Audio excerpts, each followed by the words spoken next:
दुनिया के सबसे शक्तिशाली आदमी, शक्तिशाली इंसान जिनके पास बहुत सारी शक्तियां आ गई हैं, श्री डोनाल्ड ट्रंप जी द्वारा कुछ ऑर्डर साइन किए गए। एक ऑर्डर था कि जो भी बच्चा अमेरिका में पैदा होगा उसको सिटीजनशिप नहीं दी जाएगी। अभी ऑर्डर साइन हुए हैं, अभी उसकी इम्प्लीमेंटेशन का तरीका आना बाकी है। इतने में ही पूरा बाज़ार गर्म हो चुका है इमिग्रेशन का। जो इमिग्रेशन करते हैं, करवाते हैं, हर किसी को टेंशन है, दुविधा है कि ये ट्रंप साहब ने आते ही पहले दिन ऐसा भयानक सा वार कर दिया इमिग्रेशन पे कि अब आने वाला समय कैसा होगा। जो भी ऑर्डर दिए गए हैं सरकार द्वारा, डोनाल्ड ट्रंप द्वारा, वो सारे ऑर्डर अमेरिका के हित के लिए दिए गए हैं। वो जो भी काम कर रहे हैं वो देश हित के लिए कर रहे हैं। किसी व्यक्ति विशेष के लिए ऐसे नियम नहीं बनाए जाते। हम सबको समझना पड़ेगा कि जिम्मेदारी होती है एक पॉलिटिशियन के ऊपर। जब भी किसी को किसी गद्दी पे बिठाया जाता है तो उससे एक्सपेक्टेशन बहुत होती है। जिन करोड़ों लोगों ने डोनाल्ड ट्रंप को चुन के आज भेजा है, उनको राष्ट्रपति बनाया है, जो वादे वो करके आए हैं उन्हें वो वादे पूरे करने पड़ेंगे। जो उनके मैनिफेस्टो हैं, जो भी उन्होंने प्रचार किया है चुनाव के टाइम, वो सारी चीज़ें पूरी करते हैं। और पश्चिम देशों में अक्सर ऐसी चीज़ें पूरी करनी पड़ती हैं, क्योंकि इलेक्शन के पहले डिबेट होती है दोनों कैंडिडेट की। उसके अंदर सारी बातें पूरी दुनिया को बताई जाती हैं कि मैं क्यों लायक हूँ इस पद के लिए, और अगर मैं आता हूँ मैं क्या सुधार करूँगा। जब भी कोई बंदा किसी देश से इलेक्शन लड़ता है तो वो उसका अपना मानना होता है, अपने विचार होते हैं। जब कोई इलेक्शन जीत जाता है वो देश के हित में काम करता है। आज जो ऑर्डर दिए गए हैं, इन ऑर्डर्स को इम्प्लीमेंट करना बहुत मुश्किल है। इन नियमों में बदलाव किया जाएगा या इनको इम्प्लीमेंट करने के तरीके बड़ी जल्दी कुछ नए मिलेंगे। बट बाज़ार गर्म है न्यूज़ का, खबरें बिक रही हैं आज के दिन। आपको समझना है, जो खबर होती है, जो न्यूज़ होती है, वो भी एक बिजनेस होता है। पूरी दुनिया में अटकलों का बाज़ार, सूत्रों के हवाले से, ये सूत्र कौन होते हैं? ये बेसिकली एक न्यूज़ को बेचा जाता है। सो न्यूज़ निकलती कुछ है, इम्प्लीमेंट कुछ होती है। जो न्यूज़ आई है वो हाँ कहीं ना कहीं चिंताजनक है उन लोगों के लिए जो अमेरिका में रह रहे हैं। ये सीधा सीधा अलार्म है कि अब अमेरिका 2 नंबर के लोगों को बर्दाश्त नहीं करेगा। अब वो मेक इन अमेरिका के ऊपर काम करेंगे, जो पिछले कार्यकाल में भी डोनाल्ड ट्रंप जी ने बताया दुनिया को। मेक इन अमेरिका की पॉलिसी थी लास्ट टर्म में उनकी, शायद इस बार भी उसी को इम्प्लीमेंट करने की कोशिश कर रहे हैं। अब नए बदलाव हुए क्या है? जो भी आदमी लीगल तरीके से या इलीगल तरीके से अमेरिका के अंदर पहुंच जाता है, वो किसी भी जाति से हो, धर्म से हो, किसी भी कंट्री से हो, अगर अमेरिका के अंदर किसी बच्चे का जन्म होता है, जन्म से ही उस बच्चे को अमेरिकन सिटीजनशिप दी जाती थी, नागरिक बनाया जाता है। आज भी ये चीज़ पॉसिबल है। अगर आज के दिन भी कोई बच्चा पैदा होता है वो भी नागरिक ही बनेगा अमेरिका का। ये नहीं देखा जाता कि उसके माँ बाप विजिटर वीज़ा पे हैं, वो स्टूडेंट हैं, वो वर्क वीज़ा पे हैं, वो 2 नंबर में हैं, वो रिफ्यूजी पे हैं। किसी भी स्टेटस पे माँ बाप हों, जो पैदा होने वाला बच्चा है उसको सिटीजनशिप मिलती है पहले दिन से। पिछले 150 से 200 साल पुराना ये नियम है। इस नियम को बदलना चाहते हैं डोनाल्ड ट्रंप, बदल सकते हैं, बट उसके लिए बहुत सारी आधिकारिक पॉलिसियाँ हैं। अभी जो ऑर्डर मिले हैं सबको, ऑर्डर देखे भी हैं लोगों ने, पढ़े भी हैं, उस पर लिखा गया है कि जो भी बच्चा पैदा होगा उसको सिटीजनशिप नहीं मिलेगी। सो जो बच्चा पैदा हुआ है उसको मिलेगा क्या फिर? वो आसमान से उड़ के तो नहीं आया, वो बच्चा पैदा हुआ है। सो जिस धरती पे पैदा हुआ है उस धरती पे उसको कोई स्टेटस चाहिए। उसका नाम कैसे रखा जाएगा, उसकी राजनीतिक पासपोर्ट कौन सा मिलेगा, उसको कौन सी कंट्री का पासपोर्ट मिलेगा। मान लीजिए एक बच्चा अमेरिका में पैदा होता है, पैदा होते ही उसको अमेरिकन पासपोर्ट नहीं मिलता, क्या उसको भारतीय पासपोर्ट मिलेगा? ये डिपेंड करता है पॉलिसीज़ पर, इंडियन इमिग्रेशन पॉलिसी पर। कोई आदमी अमेरिका के अंदर काम करने के लिए गया है, किसी ने पॉलिटिकल असाइलम ले रखी है, कोई रिफ्यूजी है, कोई स्टूडेंट है, उसके घर पे जब बच्चा पैदा होता है तो बच्चा पैदा होने के बाद क्या स्टेटस है उसका। मान लीजिए उसको भारतीय नियमों के हिसाब से भारत की नागरिकता मिल जाती है, बट वो बच्चा पैदा तो अमेरिका में, अब अमेरिका में कौन सा वीज़ा उसके पास, वो बच्चा तो पैदा होते ही इलीगल हो गया। सो आपको समझना है, ऐसी पॉलिसी इम्प्लीमेंट नहीं हो सकती। हाँ, इसके बीच में बदलाव देना पड़ेगा कि जो बच्चा पैदा होता है भाई उसको जो उसके माँ बाप का स्टेटस है वो दे दिया जाए। बहुत सारी कंट्रियों में ऐसे होता है। अब एक बच्चा पैदा हो रहा है, पैदा होने के बाद उसकी नेशनैलिटी क्या है, उसकी नेशनैलिटी के हिसाब से कोई वीज़े की पॉलिसी बनानी पड़ेगी, जो एक दिन के अंदर बनानी संभव नहीं है। सो ये जो ऑर्डर है, आप सुनने में मिला कि 22 स्टेटों के अंदर इस ऑर्डर को कोर्ट के अंदर चैलेंज भी कर दिया गया है। ये इम्प्लीमेंट नहीं होने वाला, बट हाँ, ये जो लोग माइग्रेशन नहीं चाहते, जो वोट बैंक था, वो इससे बहुत खुश होगा कि हाँ, कोशिश तो करी है डोनाल्ड ट्रंप ने कि किसी तरीके से जो अमेरिकन लोग हैं उनको उनका हक दिलाया जा सके। इम्प्लीमेंट होने वाला नहीं है ये ऑर्डर। और क्या क्या इसके अंदर डिस्कशन करने वाले मुद्दे हैं कि जो भी आदमी अमेरिका के अंदर पढ़ने गया, पढ़ने के बाद उसने वर्क वीज़ा लिया, F1 वीज़ा से लोग H1B वीज़ा पे जाते हैं। आपको पता होगा आज टेक्नोलॉजी सारी US से चलती है। अब Google, Facebook, Apple, Tesla, Amazon, ये बड़ी बड़ी कंपनियां, इन कंपनियों में काम करने वाले भारतीय लोग जो वहाँ पे वर्क वीज़ा पे हैं, किसी की तनख्वाह करोड़ रुपये हो सकती है, किसी की 10 करोड़ रुपये हो सकती है।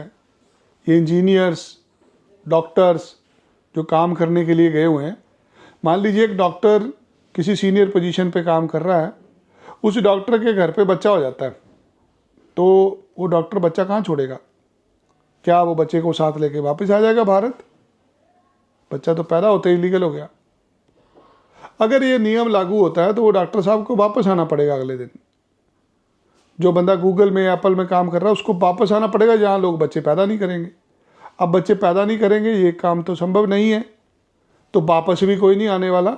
इसलिए दिमाग लगाइए, ऐसी चीज़ें इम्प्लीमेंट नहीं होती, हाँ डराने के लिए होती है। मैं अभी थोड़ी देर पहले एक फेसबुक का पेज चेक कर रहा था, तो आप भी कोशिश करना। फेसबुक का एक पेज बता रहा हूँ, जस्टिन ट्रूडो साहब का। आपको हाइट्स बता रहा हूँ कि जो भी डोनाल्ड ट्रंप साहब ने ऑर्डर पास किए हैं उसका क्या क्या असर पड़ रहा है। सो जस्टिन ट्रूडो साहब ने अपने फेसबुक के पेज के ऊपर ये खबर डाली है कल की, तो आप भी इसको पढ़ना, इसको पढ़िए।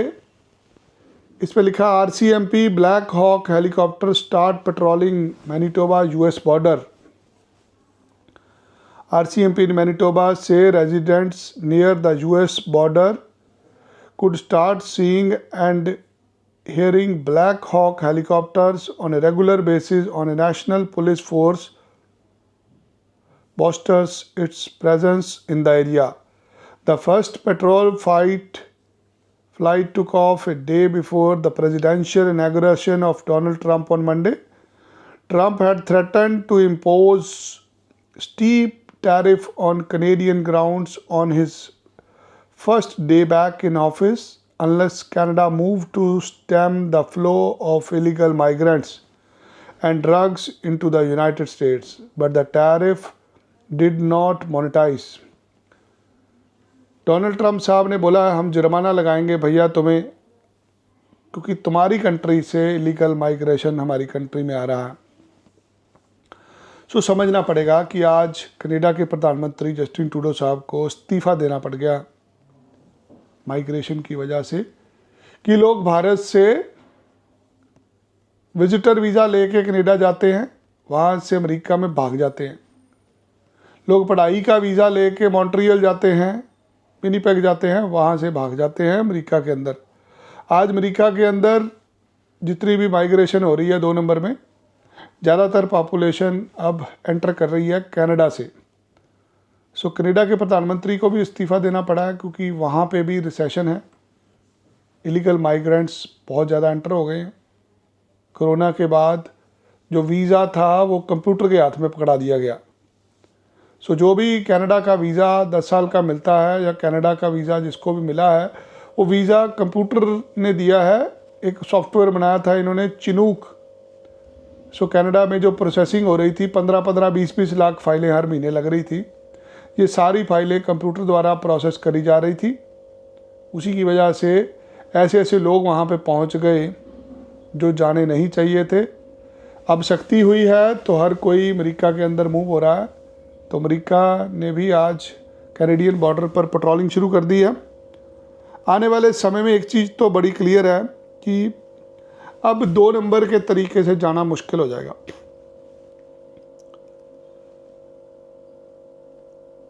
अब ट्रूडो साहब कह रहे Canada is the United States most loyal friend, strongest ally and most important customer. Trading partners, Canada is the only one with whom the United States runs a trade surplus in manufacturing. And Canada. सो देखिए प्रधानमंत्री साहब भी कह रहे हैं कि नहीं, Canada एक मित्र देश है अमेरिका का। मित्रता तो आपको पता ही है, आज अगर किसी की सबसे ज़्यादा मित्रता है यूएस के साथ तो भारत की है। आपने देखे हैं कि आज ज़्यादातर अमेरिकन कंपनीज इंडिया को सपोर्ट कर रही हैं। जिस लेवल पे टेक्नोलॉजी हमारे बच्चों ने पढ़ी है, आज पूरी दुनिया की इंफॉर्मेशन टेक्नोलॉजी में हमारे बच्चों का बहुत हाथ है। हम पढ़ाई का वीज़े में डील करते हैं, इसलिए पढ़ने पढ़ाने की बात करूंगा। जो लोग अमेरिका जाने चाहते थे अब तैयारी कर लीजिए, अब लीगल माइग्रेशन शुरू होगी। जो दीवार फांद के जा रहे थे उनके लिए अब बुरा समय है। अगर पकड़े गए तो हो सकता गोली मार दें, क्योंकि जो ऑर्डर इशू किए गए हैं ट्रंप साहब द्वारा उसमें यहाँ तक कहा गया है कि जो भी ड्रग्स के कारोबार में या गलत तरीके से आने की कोशिश करेगा हमारी कंट्री में, हम उसको टेररिस्ट ऐलान देंगे। सो अगर आप सोचते हैं कि बॉर्डर पे जाके रेस्ट होके आपको वहाँ पे वर्क परमिट मिल जाएगा रिफ्यूजी का, हो सकता है आपको गोली मार दें, आपको डिपोर्ट कर दें। क्योंकि जब फिल्म लगती है ना जी, शुरू के अंदर जो ट्रेलर होता है बड़ा ख़तरनाक होता है। फिल्म तो अभी पूरी बाकी है, अभी ट्रेलर शुरू हुआ है, तो ट्रेलर के अंदर ही लोगों के धुएँ निकले हुए हैं।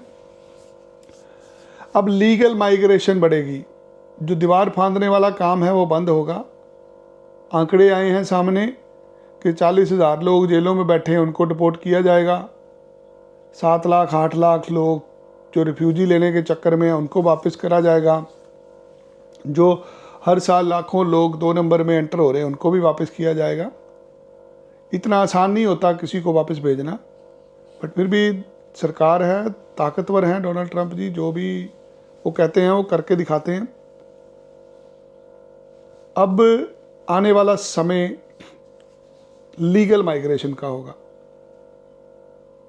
अगर आप एक इंडियन स्टूडेंट हैं और बाहर पढ़ने की सोच रहे थे, कनाडा पे तो फुल स्टॉप ऑलरेडी लगा ही हुआ है, तो अमेरिका एक बेहतर ऑप्शन हो सकती है, बट नीयत ही आपकी पढ़ने की होनी चाहिए। आज 5,000 यूनिवर्सिटियाँ हैं अमेरिका में। अमेरिका के 2 पावरफुल लोगों के नाम लूँगा, सुंदर पिचाई, सत्य नडेला।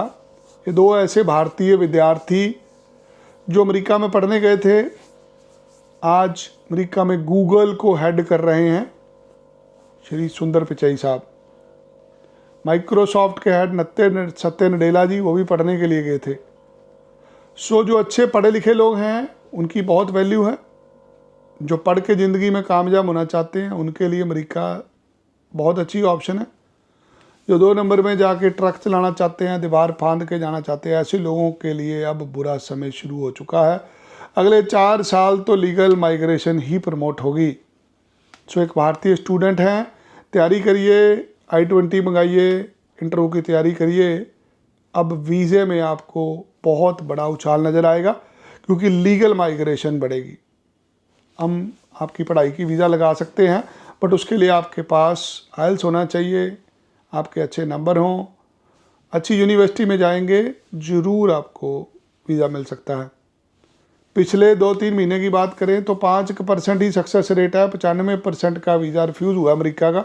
सबसे बड़ा रीज़न ये है कि आप अफोर्ड नहीं कर पा रहे, फिर भी आप अप्लाई कर रहे हैं। अमेरिका में पढ़ाई बहुत महंगी है, 25 से 30 लाख रुपए 1 साल का खर्चा होता है, और पढ़ाई के साथ काम करना भी अलाउड नहीं होता। ये कनाडा की तरह नहीं है कि आप गए और पढ़े भी और काम भी कर लिए। यहाँ पे पढ़ाई का मतलब पढ़ाई होता है। ये अमेरिका के जो कानून चेंज हुए हैं उसके हवाले से सचेत करने की कोशिश करिए कि लोग डरे नहीं। डरे वो जो 2 नंबर में जाना चाहते थे। 1 नंबर वालों को अब प्रेफरेंस दी जाएगी। हमारे चैनल के साथ जुड़िए, आपको और भी बहुत जल्दी सही इन्फॉर्मेशन देंगे कैसे आप अमेरिका में जाके कामयाब हो सकते हैं। धन्यवाद। जय श्री राम।